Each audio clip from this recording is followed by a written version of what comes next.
city rising at the edge of the Negev desert. We found that we were in for a very exciting day. This was my first trip to Israel. What is really impressive is the road system. Dates are one of the main crops in this area, with prize dates selling up to over $1 each. And here's our little happy group: Dion, Adrian, Venant and Estelle. Our guide told us that we were travelling below sea level. We are about 370 under the zero. So the mountains that we see here on our left are still under the zero, under the line of the ocean. The Dead Sea is a major tourist attraction for this area.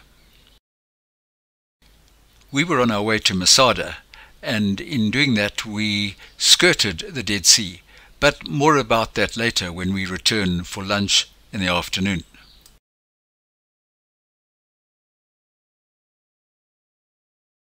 Why don't you just get a wrap?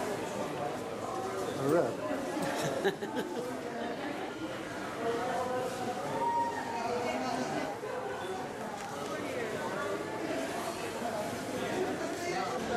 We would be making our way up to the top via cable car. More intrepid adventurers could walk up, but I would imagine that takes some time, and we really didn't have the time available. We boarded our cable car and then made our way up to the top. A fairly rapid journey.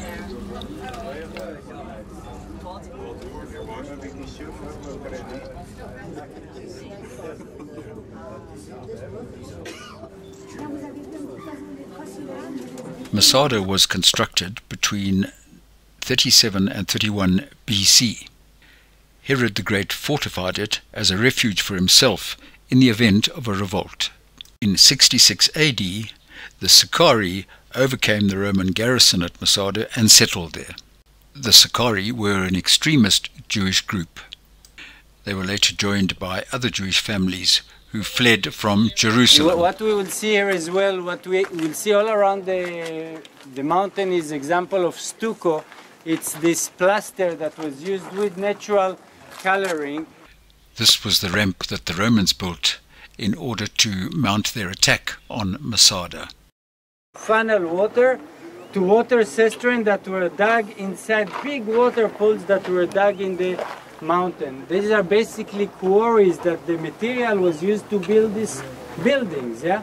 So water was not a problem because the water was collected from year to year from rainfall. You funnel it through little aqueducts to this water hole. It can be on either way. It will find its way easily towards, you will see how it's just funneled and going into the water cistern dug in the westerly side of the mountain. The Romans began their siege in the spring of 73 AD. They finally breached the wall of the fortress on April the 16th, 73. When the Romans entered the fortress, however, they found it to be a citadel of death.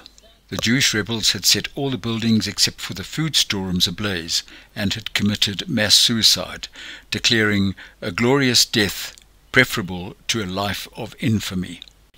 960 people died at Masada against a Roman legion estimated to be in the region of 9,000 strong.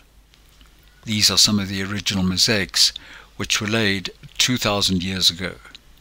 Eleazar ben Yair, the leader of the Zealots, is reported to have said the following: "Since we long ago resolved never to be servants to the Romans, nor to any other than to God himself, who alone is the true and just Lord of mankind, the time has now come that obliges us to make that resolution true in practice.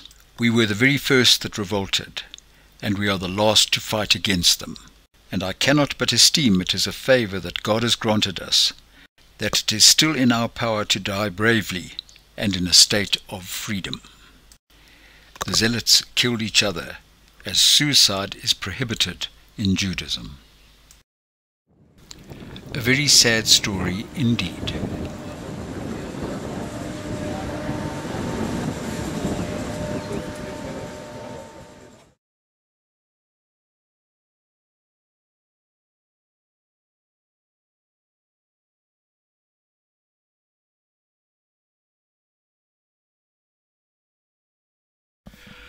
I remember as a young boy seeing pictures of people floating in the Dead Sea, but never in my wildest dreams did I ever imagine that I would be floating on that same sea many, many years later.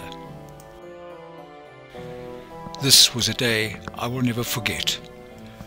For me, in retrospect, this was the most memorable day of the whole trip from Genoa to Durban.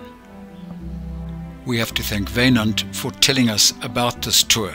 When he mentioned that it included a trip to the Dead Sea, we decided to go, and afterwards with no regrets. As I mentioned at the beginning, this was my first trip to Israel. If I get the opportunity again, I will certainly return.